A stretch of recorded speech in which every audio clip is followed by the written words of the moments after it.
Hi, I'm Sal Mercogliano, Associate Professor of History at Campbell University, a former merchant mariner, and an adjunct professor of history at the U.S. Merchant Marine Academy in Maritime Industry Policy. And welcome to this What's Going On with the Colonial Pipeline? I've Got Gas edition. May not be the best phrasing for that. I mean, I have gas in my car. I was able to get gas here in North Carolina, not that I have gas. Anyway, let's transition to what we want to talk about today, which is the issue regarding the Colonial Pipeline and a 101-year-old law called the Jones Act. But before I do that, I want to give a quick little update on some stories we had been following that really need just a little bit of closure to. Some are still ongoing, but just to give you a little bit of background on where we're at with some of these stories. So first off here, let's go off to the coast of Oakland with the NYK Delphinus. Delphinus, Liberian flag vessel, NYK line, was en route from Canada down to Oakland, heading through the Panama Canal to South America, East Coast to Europe, and then back again. This is part of an NYK service that they do this. She had an engine room fire that prompted her to go out of control, not under command. It appears that the crew had been able to extinguish the fire. She's now under tow to Oakland. And to give you an idea, this is the story from G Captain. The story came out of the U.S. Coast Guard Southwest area. They're the ones overseeing it. They set up what they call the Unified Command, and they were overseeing it. There's a fleet of tugboats with her right now. This is her right here.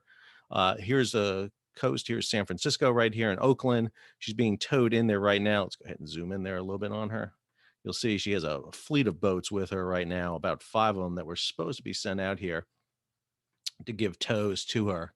So here's the Jamie Ann right there with her.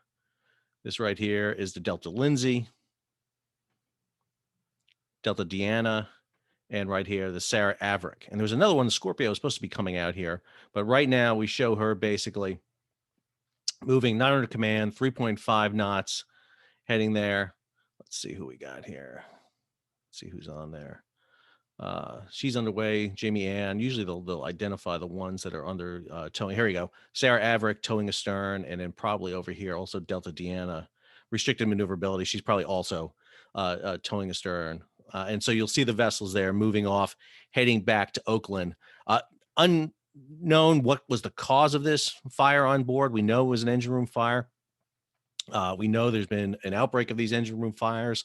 A lot of it has to do with scrubbers, the mechanical installation that's put on the engines to get the sulfur out of the fuel, or it could be the fuel itself, the very low sulfur fuel. We don't know yet, but that'll be part of the investigation that's going on. Other story we had is the motor vessel President Eisenhower. She too had an engine room fire. This was off Santa Barbara, a little further down the coast there. She went not under command, narrowly came ashore off of Santa Barbara, was saved by the good work of some tugs coming out of Port Hueneme and Long Beach to come get her. She's been offloaded in the terminal in Los Angeles, Long Beach, and now she is up here, up against the pier, undergoing some repairs. One of my followers, shout out here to Rob Goluck. He sent me some photographs of her right there. This is the stern area of her. You can see the smoke and soot damage right there. And then this one Rob took, you can see, again, this is the area we just saw right down here. This is the stern area. This is basically where you do the tying up. So you'll see the lines right there on the reels, along with capstans and winches back there to basically tie the vessel up. This a little further up, you see these vents up here. These are not this is the exhaust stack up here, but these are the air vents that go down into the engine room, but smoke went out through the wrong way. And so you'll see the damage there. So unclear what damage has been incurred on board President Eisenhower. APL has not really announced anything further on that. I haven't seen anything. If APL wants to let us know, please let us know so we can give an update on where she's at. But she's right there right now in Los Angeles, basically undergoing repairs. The third vessel we had was the motor vessel Golden Ray. Golden Ray, the car carrier that capsized off Brunswick, Georgia in September of 2019 between St. Simon's Island and Jekyll Island. I got that wrong the other day, and I apologized profusely for that. I got one island wrong, so I apologize. But here's the Golden Ray. The fire's been extinguished on board the vessel. They are now reassessing the damage. You'll see here, this is the VB. This is the machinery that's being used to cut the vessel. You'll see how it's bright yellow over here and not so bright yellow over here. That means potential heat and smoke damage that has to be assessed before they do this. Even though they got the fire out in the vessel, untold amount of pollutants are in the water. Even though they have a pollutant containment area around here, I don't know if they're going to be able to keep that from getting out. Plus, the fire will have weakened the steel. The problem with this cutting, they've cut the bow and stern off. And so now the vessel is almost, if you get like a cardboard box, one of those kind of perforated cardboard boxes, corrugated, and it's just like this vessel, I can't imagine, is not wanting to want to collapse one way. There's not a lot of structural integrity left in the vessel. And then when you add heat and a lot of fire to it, you reduce the structural integrity. I've been a volunteer firefighter for 20 years. I was a mariner. I can tell you, once you introduce heat, you start weakening, compromising the structural integrity of a vessel. If you want the latest on this, don't follow me for this. Head on over to Captain Andy, the Minorcan Mullet. He's doing great. He's right there on the scene. He's right there in Brunswick. He gets the firsthand information. Everybody talks to Captain Andy. He's great. Follow him. Absolutely fantastic. Always go to the sources. Go to the best primary sources that are out there for you. And then finally, our last vessel, which is my favorite of all time, is our favorite, the motor vessel Ever Given, still sitting in the Suez, still sitting in the Great Bitter Lake, still not being released by the Egyptians. The Egyptians, again, have come down in their request. They have reduced their get out of jail amount from $916 million, not down to $200, but down to $600 million. $600 million to get the Ever Given out of jail. So she is still sitting there in the Great Bitter Lake, still waiting to hear a resolution to that. What has been interesting, and I think I've mentioned this previously, but is the Suez Canal has announced they're going to begin to widen the canal. They're going to begin to widen the canal. I actually did an interview with Singapore radio on this, where they want to widen the canal 130 feet wider, 6 feet deeper, which is great. It would not maybe have prevented this collision, because if she goes sideways in the canal, you would still get ships like Ever Given going up 130 feet would be right about here. So they're going to start digging, excavating out here, start widening. They're only widening the southern part of the canal from the Great Bitter Lake down to Suez. So that's the part they're widening. So that part's going to be widened. That means you've got a little bit more room in there, so you may not get the issue of suction from the prop getting too close to the bank. Going a little deeper in the water will prevent the squatting, where the vessel tries to get down lower in the water because you're pushing water underneath it. The problem with this, are the Egyptians going to impose vessel restrictions in terms of size? Because if they don't, what the shipping industry is going to do, as long as they get insurance companies to bankroll them, they'll build ships bigger. Economy of scale. We've got 24,000 box ships. What's to prevent them from going 30,000 box ships? That's the thing we have not heard yet. That's the thing we're waiting on hearing. And until we hear that, the widening of the canal, which is great, may be a problem. They are saying they're going to be able to do this in 2 years. I think they can. They widened the original part of the canal back in 2015 in just a year. It cost them $4 billion to do that. Sometimes you'll see the figure $8 billion, but they put a series of tunnels underneath the Suez Canal. So that was part of the other $4 billion. $4 billion to do it. They had to raise it internally in Egypt. They would not accept foreign money. They would not go outside Egypt to get it. I just don't know if they have the money to do it. And I'm just not sure how they're going to be able to fund this, especially with the issue with them still holding Ever Given. So that's going to be an interesting thing. Although they've broken ground, they've started excavating. So maybe my little buddy, the digger, is out there doing some work right now. Maybe he's hard at work expanding the canal for us. So to our buddy, the digger, go to it, buddy. All right. So now let's go over and talk about the Colonial Pipeline and the issues associated with the Jones Act. So let's talk about the second topic here, which is the larger topic, which is, I guess, topic of the video. I did get gas. I got gas in both my cars. Yesterday it was fine, and Saturday actually it calmed down quite a bit. It was mass pandemonium and hysteria here for quite a while. It created a huge disruption. If you follow along, and I will always recommend some good sites for you.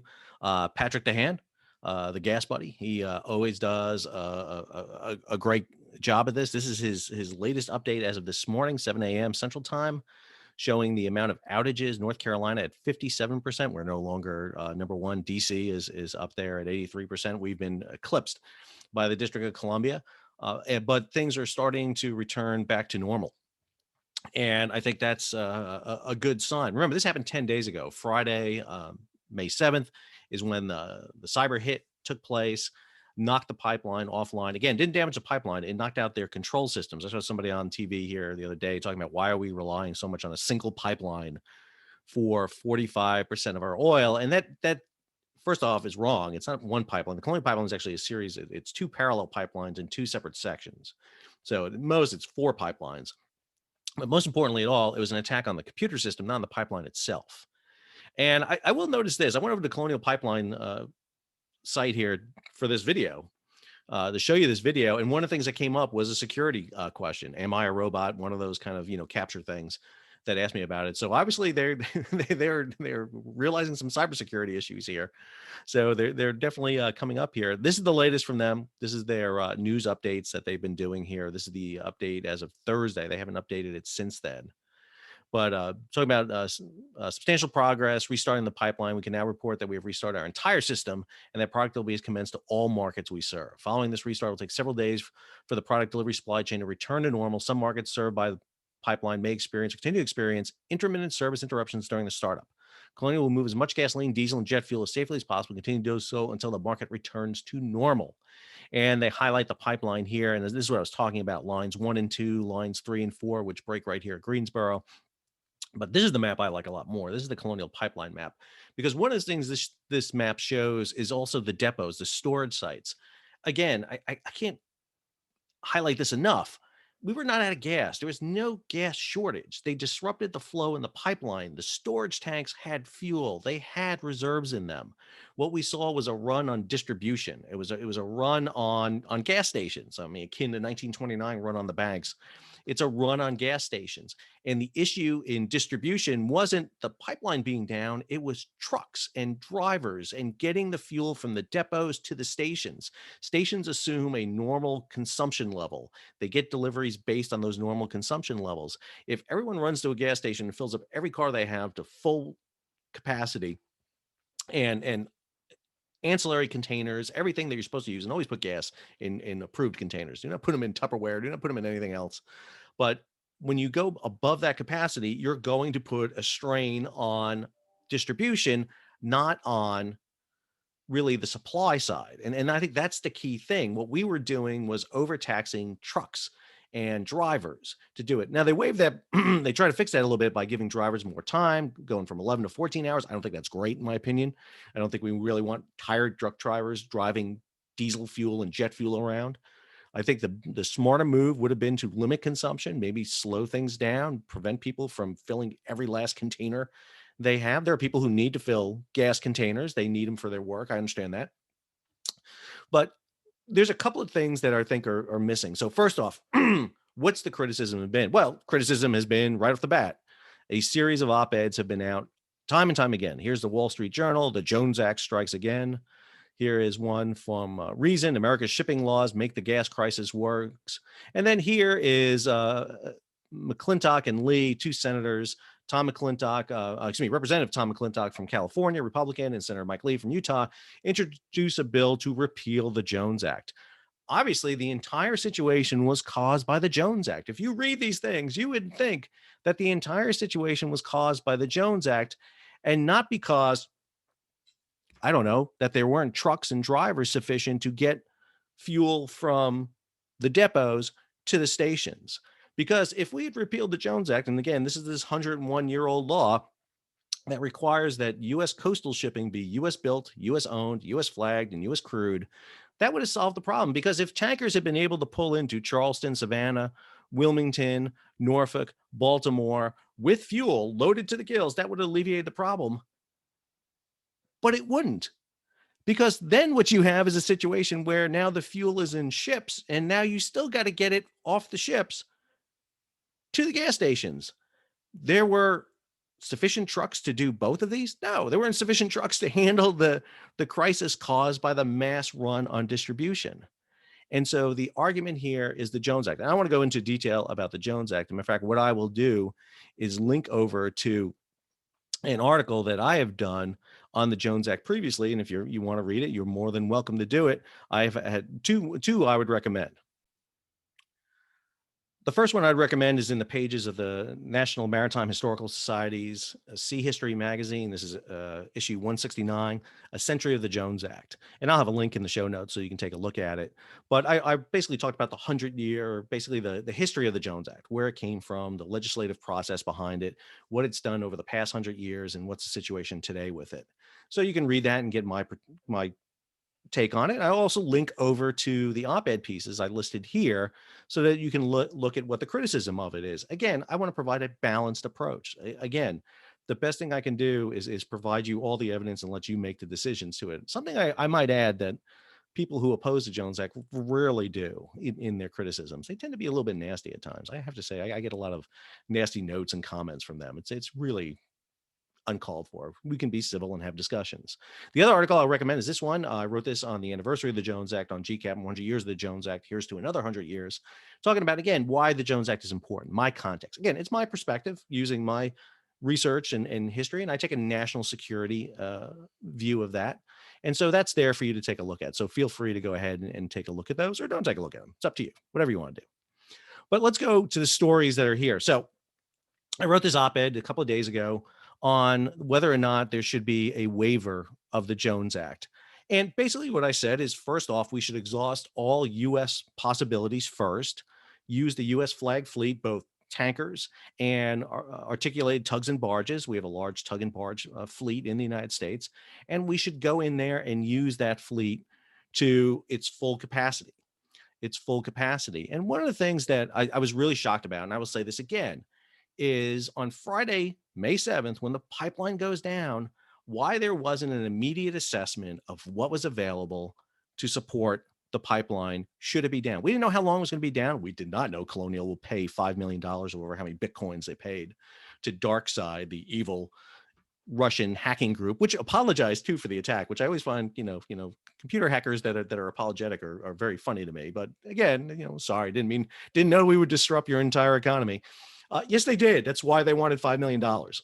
If they didn't know it was going to happen, they wouldn't have done it. So I wrote this op-ed, and I basically said, let's exhaust those things. And then if there is no solution, if we need it, then sure, go out in the open market, charter a ship, let's get a Jones Act waiver and do it. That's what I said. But what gets me is this. There was a vital step, I think, that was missing here, and something that could have been done to prevent all of this from happening in the first place. Number one, it wasn't until the following week, until after Friday, May 7th, that the Maritime Administration went out and surveyed the U.S. Merchant Marine to find out, okay, what's the status of tankers in the U.S. Jones Act fleet? I can't tell you how ridiculous that is, number one. I mean, you see me bring up marine traffic all the time. You can get a premium subscription to marine traffic for $99.99 a month, or you can get their, I believe it's a corporate one for $49.99. It's great. It's fantastic. I don't have one. I can't afford that. I'm a lonely associate professor of history. I don't have that kind of cash. But what I did was basically pulled up the list of vessels in the U.S. fleet, and basically, and I will show you because I did it right here. Let's pull it up here.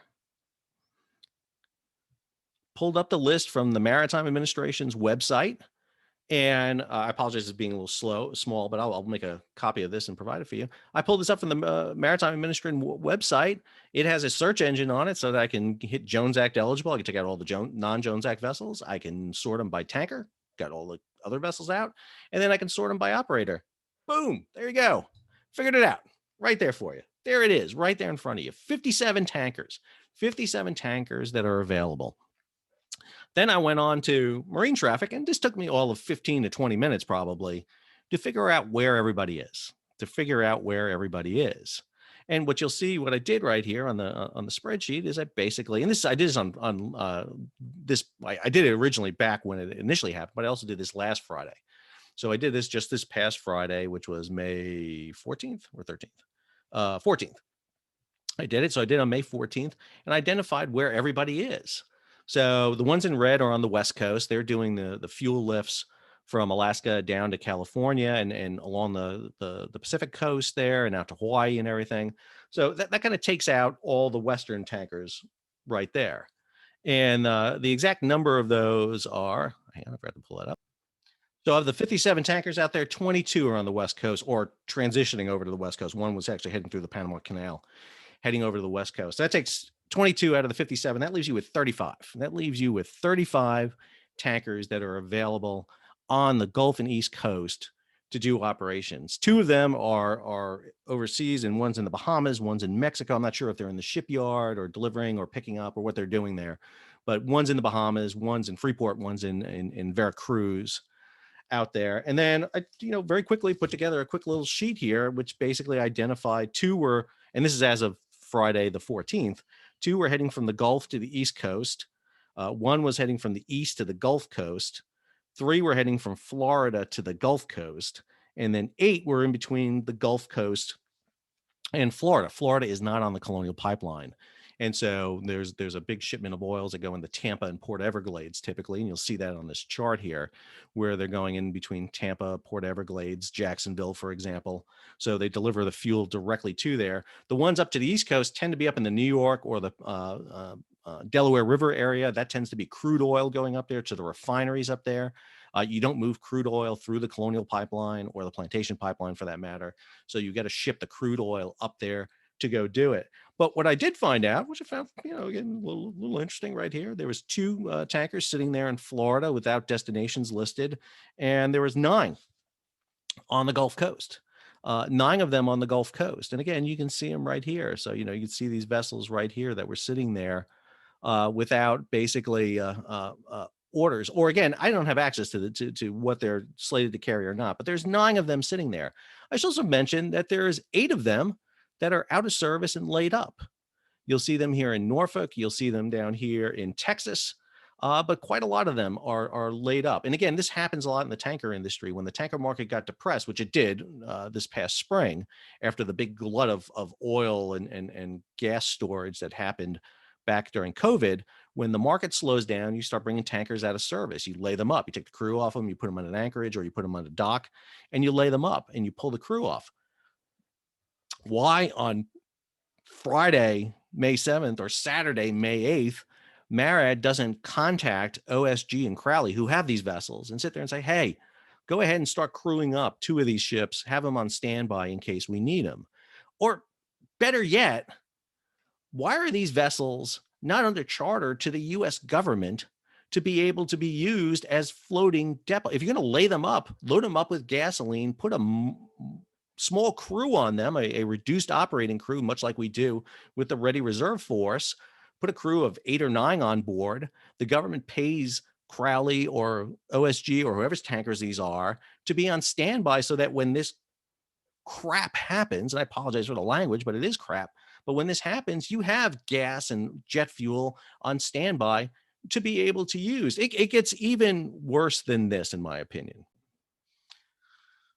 So you have 8 vessels, 8 tankers from the U.S. fleet that are basically out of operation, laid up, and according to OSG and Crowley, would take about 2 weeks to activate, get the crew on board, run through some maintenance, and be able to get the vessels up and running. So if you knew by Friday, May 7th, we're talking about by the end of this week, by Friday, you would have 1 or 2 of those vessels up. Had you had 1 or 2 of them maintained in a reduced operating status, 5-day notice, they'd be up and running already. They'd be up and running already, loaded or heading to load, and be available to it. But there's even a bigger national security issue. This is the Walter S. Deal, USNS Walter S. Deal. The U.S. Navy operates 15 oilers. These are ships that provide underway replenishment for the U.S. Navy. Not commonly known, but 20% of the U.S. Navy is crewed by civilian merchant mariners. That's what I did for a living. This ship is in Norfolk. She's scheduled to go out with a battle group, and she's experiencing severe mechanical issues. There's issues associated with this vessel, and it has to do with the wear and tear on the fleet. I'm not giving away any OPSEC, any issues. She's not deployed yet. She's not heading out yet, but she has got some serious issues. That's because we run our fleet really hard. Read any of the Navy publications and you'll see how hard our fleet's being run and how tough it is. Only 15 oilers. And one of the reasons why this is an issue is because back in the day, back during the Cold War and even before that, we had commercial tankers that would go out and replenish these vessels at sea. We just did this the other day. There's a vessel. Let me pull it up here. There it goes. This is the Maersk. This is the Maersk Perry. She is a U.S. flag, but not U.S. built vessel. She's an ice strengthened vessel that we use to deliver fuel down the McMurdo station, but she also delivers fuel for the U.S. government. Here she is doing an underway replenishment, receiving a rig from the USNS William McLean in the Sixth Fleet area. This is an operation that just took place the other day. And she's receiving the rig. She can receive rigs. She can't deploy rigs. We used to have that capability. We had a system called the modular fuel distribution system, which we can put on tankers, fly out Navy teams, these rig teams, and then they can fly the rigs and therefore provide almost like a mini oiler capability. And one of the reasons why the Walter S. Deal is in such bad shape is because she and all her sister ships get used too much. They have to basically run back to the depots, fuel back up, and come back out and support the fleet. They're doing the job of two ships, what they used to call the shuttle ships and then the station ships. And you've got 8 tankers laid up in the U.S. coast right now. 1 or 2 of them can be broken out, chartered to the U.S. government, put an MFDS system on it, and be used to provide a alleviation for the U.S. tanker fleet. And more importantly, it provides jobs, it provides operations for the vessel, it provides crewing opportunities, and it keeps the U.S. fleet in service. And oh, by the way, if the pipeline goes down, they're available then right off the bat. There's no reason that 8 tankers should be laid up take 2 to 3 weeks to activate when we could have them right now.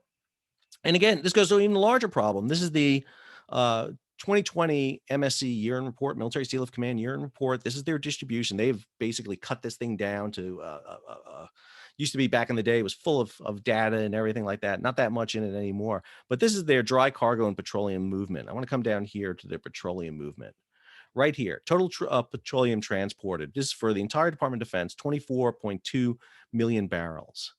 10.7 million on U.S. long-term charter and government owned. The U.S. charter is 3 tankers on a long-term basis. 2 are on the West Coast, the Empire State and the Evergreen State, and then the Maersk Perry. U.S. short-term voyage charters, 8.2. But this is the one, foreign flag time and voyage charters, 5.2, 20% almost of the 24 million barrels of fuel is hauled on foreign ships. Again, when you have 8 U.S. ships laid up in the U.S. fleet right now, you're using foreign ships. Again, this increases the pool. But let's go back to the pipeline here. So what has happened? So what we knew is happened is this is the progression of stories that were on GCAP. And U.S. gas stations run dry as pipeline races to recover. Again, they're running dry, not because there's not fuel in these big, huge storage tanks in Greensboro, in Selma, in Georgia, in Alabama, in Virginia. It's because we were taxing the trucking system. Then all of a sudden, they start talking about the waiver. White House, foreign shipping companies need to prove need for waivers. So the White House says that if they're going to want a waiver, they're going to have to prove it. Second, oil fuel supply response slowed by mothballed oil tankers. Those are those ships I just talked about, those 8. If they had been kept in a reserve status, again, we keep 61 ships in reserve status, 61 ships, largely roll-on, roll-off vessels, and a few specialized ships. There is one tanker in there, the SS Petersburg. And the reason Petersburg is in there is because she has a very unique system on board called an offshore petroleum discharge system that allows her to pump fuel ashore. And she's in there. She's built in 1962. She's an old vessel. When the vessel is older than me, it's old. That qualifies as old, in my opinion. You could have much younger ships standing by here, but no, we don't have that. Keep continuing here. Department of Homeland Security issues limited Jones Act waiver to foreign shipping companies. So it is under the law, there's 2 groups that can basically issue these Jones Act waivers. One's Department of Defense in times of national security emergency. The other is Department of Homeland Security. And we've seen this done in disasters. I got quoted in the Wall Street Journal, Washington Post the other day, where I talked about the Jones Act. And again, it wasn't a direct quote. The author, which she was great, we had about a 15-minute talk, and she's got to boil everything I say down into a couple of sentences. And one of the things that she wrote that she interpreted that I said was basically, we got the Jones Act for purposes of national security. Read my articles. We have the Jones Act to provide a core maritime infrastructure, because if we didn't have it, it wouldn't exist in this country. And I said, yeah, at times when the Jones Act cannot provide, as I put in this op-ed here, that, yeah, sometimes you have to waive it. Sometimes it needs to be waived. You cannot have 100% coverage all the time. And there will be scenarios where you need it. Now, that got thrown back in my face, because sitting there saying, well, if the Jones Act is supposed to be there for national emergencies, it's not there. It's like, no, because one of the things I hope to show, and I showed it in that chart before, the Excel spreadsheet, is American tankers are delivering fuel. They're delivering fuel right now. They're on the Gulf Coast. They're in Florida. They're on the East Coast. They're moving fuel right now. And so they're providing that. Florida didn't go without fuel. The New England area didn't go without fuel. The refineries were still getting their fuel up there. It was along the pipeline where there was issue. So then they start issuing it. And so we start seeing that. The maritime unions chimed in. Hey, maritime unions addressed Jones Act waiver. Could have been worse. Could have been worse. And as a matter of fact, one of the things that we saw happen was a statement come out from the American Maritime Partnership. So this is a letter from AMP to President Biden, which basically lays out their view on it, where they talk about what exactly happened and their view on it. Again, that's AMP's view. That's not my view. They're laying that out there, and I think it's good for them to voice their view on it. But let me give you my interpretation. I want to give you my interpretation because I think my interpretation is a little bit different. And because again, one of the things that I want to look at is why do we do this? So Bloomberg just came out an article, which is behind their paywall, which unfortunately I'm not going to be able to show you. What a shame, because I've reached my free content. But they're basically saying to scrap it, scrap the Jones Act. But again, I want to come back to this issue right here. So they're going to issue these waivers, and again, the unions came out and says, basically could have been worse. There could have been more Jones Act waivers issued. But one of the things we saw is the issuing of waivers. The very first one went to this one, Valero. Valero secures Biden's first Jones Act waiver for a foreign tanker. They have issued this. They put this out here. So they're going to get a waiver basically. And what they're talking about here, and it goes down here, a little bit of detail here, starts talking about the fact that gas stations are running out. All that's being done. Basically, you have the whole element in here with it.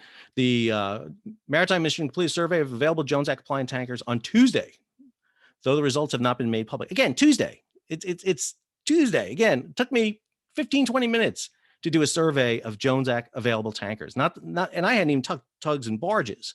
There are tugs and barges in the hundreds that could be used for the coastal route to be able to be used. So Valero was the first one to get it. And what they chartered was this ship right here, the Khwar El Deed, a Qatari flagged crude oil tanker. She was out of New York. She just offloaded in New York. And now she is underway, although she is not really showing it. And she's changed her ETA. She is due to arrive on May 18th at St. Charles, which is Louisiana, to load a cargo in St. Charles. Due in there on the 18th. So that's tomorrow. She's due in there tomorrow. Again, if you had activated vessels, you had vessels on the Gulf Coast, could have been activated within 10 days, probably 10 days to 2 weeks. A Jones Act ship could have been activated to do that.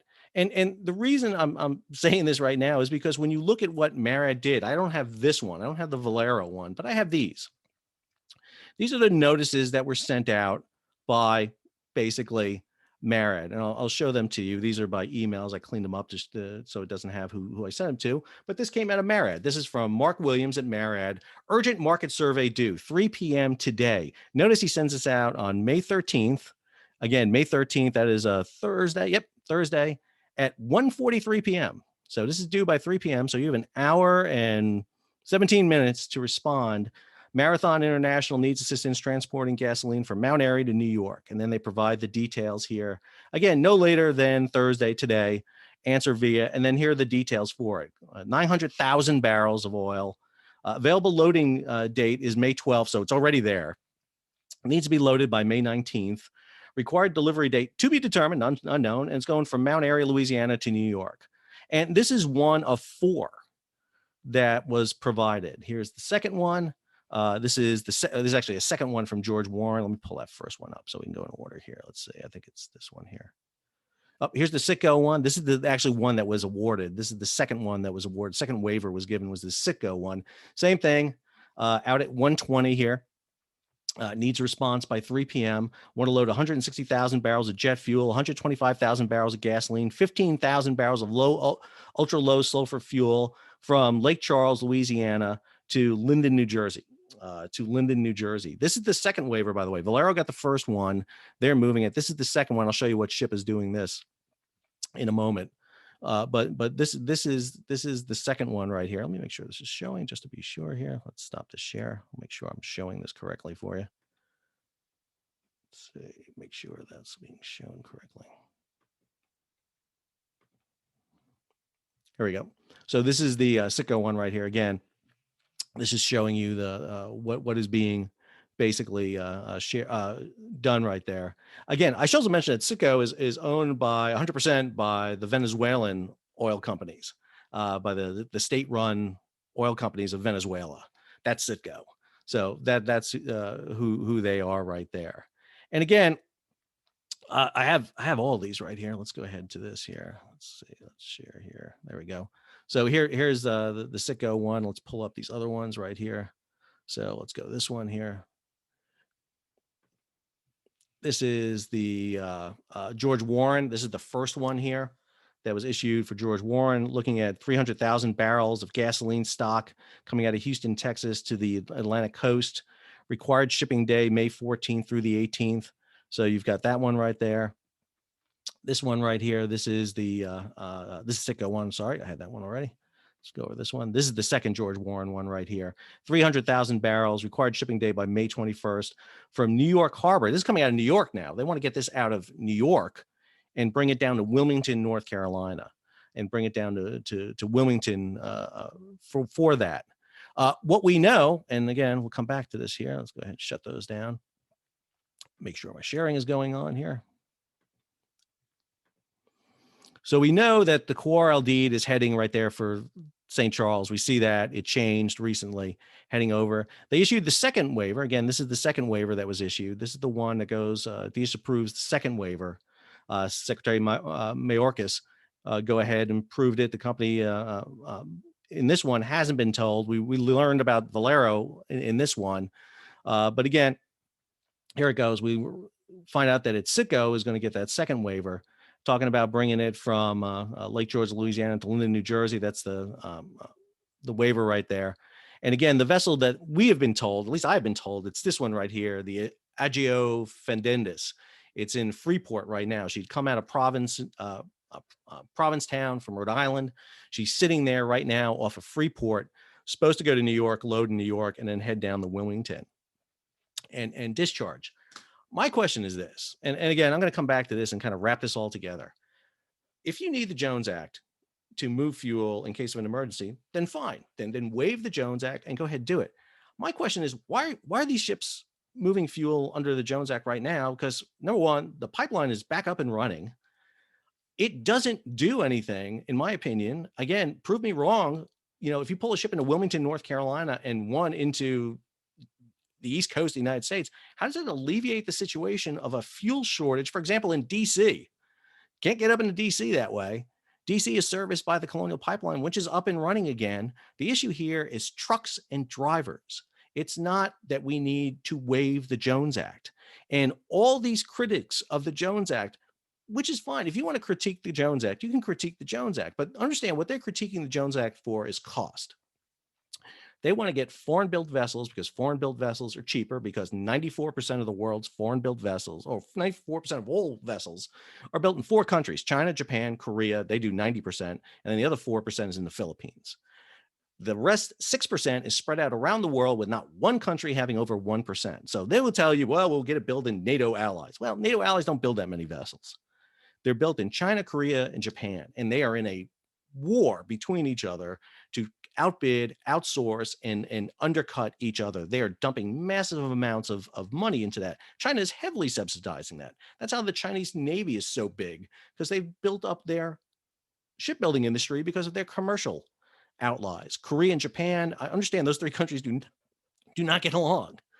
And, you know, if you export all our shipbuilding and ship repair over there, then in case of an East Asia conflict, which maybe we don't even get involved in, we don't have access to that. So that's a huge, massive issue right there, in my opinion, number one. Number two, yes, U.S. shipbuilding and U.S. merchant marine has decreased over the years, but so has every other national fleet. Look at the national fleets from World War II. They've all decreased. Why have they decreased? Because the likes of Panama, Marshall Islands, Liberia have increased, because we've created open registries where you can pay a minimum wage of $21.07 a day for a crewman. And understand when you remove the build requirement of the Jones Act, this is not like importing cars in the 70s from Japan. Datsun and Mitsubishi were not going to run GM, Ford, and General Motors out of business. What they were going to do was force them to change their construction. And if you look at the cars they built, they were terrible. Can't tell me the Pinto was a solution to things. But again, people also drive a heck of a lot more cars than they do cargo ships. There's almost 300 million cars in the United States with 330 million people. It's almost a car for every single individual. That's not the case with vessels. Also, we kind of created the concept of mass production cars in the United States. Yes, I know Daimler Benz in Germany and everything, but basically Ford and the moving assembly line basically turns that into a mass-produced product. Even aircraft, there's only two major air producers in the world, Airbus and Boeing, 91% of all aircraft by those two. And again, if we talk about getting rid of Boeing, I think people would go nuts. Why would you get rid of a shipbuilding industry? I understand the reason that the target is the Jones Act today is because they already targeted international shipping. Back in the late 80s, early 90s, they cut the differential subsidies that went to build and operate ships in the foreign trade. And that was curtailed, that was eliminated. And now all of a sudden, the target is the Jones Act. And it's been the Jones Act since the 90s forward. They've been continually aimed at. But they're using this incident as the reason to basically eliminate the Jones Act. And again, what I would want and what I think should be done is, and again, one of the biggest critics of the Jones Act agrees with me on this, Colin Gabrow over at the Cato Institute, is the Department of Homeland Security and the Maritime Administration should release the documentation and reasoning for why these Jones Act waivers were allowed. Again, I got my spreadsheet right here. I know where the tankers are. I know what they're doing. I see availability. And, one of the things we have to check here, were oil companies chartering American ships to tie them up so they would not be available for those charters that they released. The oil companies know what they're doing. They're releasing charters they know American ships cannot meet the terms of. Once they smell a Jones Act waiver, they're going to release terms, those 4 terms I just showed you in the previous one that was given to Valero. They release those terms so that American ships cannot meet them. And then they sit there and say, well, look, you need to waive the Jones Act. The Jones Act's not working. Understand, Americans were getting fuel. Americans were being provided by this. You could have had 8 tankers loaded with fuel, ready to go. We have the Strategic Petroleum Reserve, the SPR, which has oil in the ground. Why not put it on ships? We did this for years in the Afloat Prepositioning Force. Since the 1980s, we've put fuel afloat to support the military overseas. Why not do this along the coast of the United States so that when there is an attack on the Colonial Pipeline, the Plantation Pipeline, the power grid, or for some reason we need fuel that's not there, that's critical. Understand the critical issue that's not being examined, that's not being talked about at all, has to do with the fact that the Colonial Pipeline provides fuel. Come back here to the map. Let's pull that up here. Nope, not that one. Where's my map? There we go. Provides fuel to 7 major airports. 7 major airports: Atlanta, Raleigh-Durham, Charlotte, BWI, you name it. 7 major airports are on this supply, this chain. They were going to run out of fuel within 7 days. They were going to run out. That was going to cripple the American airline industry. Second, military bases: Fort Bragg, Seymour Johnson Air Force Base, Fort Stewart, Fort McPherson, are provided fuel by the Colonial Pipeline, directly provided fuel by the Colonial Pipeline. This is a military readiness issue. This is a military readiness issue. There's a fuel pipeline that goes down to Norfolk. Craney Island, the main fuel depot down there, receives oil from the pipeline. This is a national security issue. When you put those ships under a government-like contract, an RRF-like contract, where you put them in a reduced operating status, you have fuel on board, that's for the fleet, that's for the military, that's for civilians, that's for everyone. That's what we need to be talking about. And if you sit there and target the Jones Act and sit there and say, lo and behold, the whole reason that you're in a long line for gas is because of the Jones Act, is completely disingenuous. It is not an accurate depiction of what happened here and true issues that need to be done to reform the Jones Act. Listen, I talk about reforming the Jones Act all the time. LNG carriers, reflag them in. There's no LNG carriers in the U.S. fleet. Let's bring them in the U.S. fleet, foreign built. Let's do it. Let's do it now. I have some ideas for some provisions of that, but let's go ahead and do that. But don't tell me that we did not have tankers and the capability through our oilers, or excuse me, our tankers, our tugs and barges to meet this requirement. We did. And my question to the Biden administration, to Secretary Buttigieg in transportation, to Secretary Mayorkas in Department of Homeland Security, to the acting Maritime administrator is, number one, why was this not survey done immediately? You can, I put a collection together and get you guys a marine traffic subscription, or you can just call the companies. I'm sure they'll provide it to you instantaneously. Why is the U.S. Transcom, why is the Military SEALs Command not tracking every American vessel, U.S. flag, and know exactly what they are, what they're doing, what contract they're under, where they are at all the time? I mean, it's not hard. It's really not. Call the companies. Merit has a list of them, with contacts. Call them. Find out what they're doing, what their availability is. Second, why did we not contract for these vessels right off the bat? Why wasn't there not a contract lit for at least two tankers right off the bat? Get them going, get them ready, put them under contract. Let's go. And oh, by the way, you can supplement MSC oilers, which are overtaxed, overburdened right now, and provide some backfill in case we need them. And then third, again, American Maritime Partnership, great coming out with that letter to President Biden and everything like that. But man, we need to be out in front talking about this, because again, the issue here is let's go ahead and defer to foreign ships and foreign companies and foreign tankers, which is great. It's cheap. It's great. It's fantastic. It's how we move most of the world's goods, or on these vessels. But understand, foreign mariners got screwed during COVID. 400,000 of them were stuck on board their vessels above and beyond their terms of service, some over 11 months. They get paid not what are American salaries. And again, Jones Act waivers, the people who talk about repealing the Jones Act will sit there and say, well, no, they're going to have to conform to U.S. laws. Even if you bring foreign crews in, they're going to have to do that. Yeah, they'll get minimum wage. They will be paid minimum wage. They'll take tanker operators who get good wages working on U.S. vessels and bring in foreign workers to work at minimum wage. Or that's who they're going to get to do it. And they're absolutely undercut an American industry. And again, it undercuts the American Navy too, because as our shipbuilding capabilities diminish, so does our, that rolls over into Navy shipbuilding, rolls on the Navy repair, Coast Guard repair, Army repair. Yes, Army have watercraft. NOAA, the National Oceanographic and Atmospheric Administration, has a fleet of vessels. This impacts everything. And you cannot be a true American vassalocracy, a sea power, without a military and civilian component to it. And that's my take on the Jones Act. Agree with it, disagree with it, knock yourself out.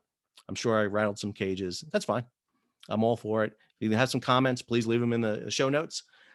If you enjoy this video, please subscribe, give it a thumbs up. I have a feeling I'll get some thumbs up and I may get some thumbs down, but that's all right. Let me know what you think about it. Subscribe to the channel so you'll be alerted about when Sal goes on a rant again, or potentially when I have gas again. So you'll be kept informed. But for Maritime Industry Today, I'm Sal Mercagliano. Thanks for tuning in. See you soon.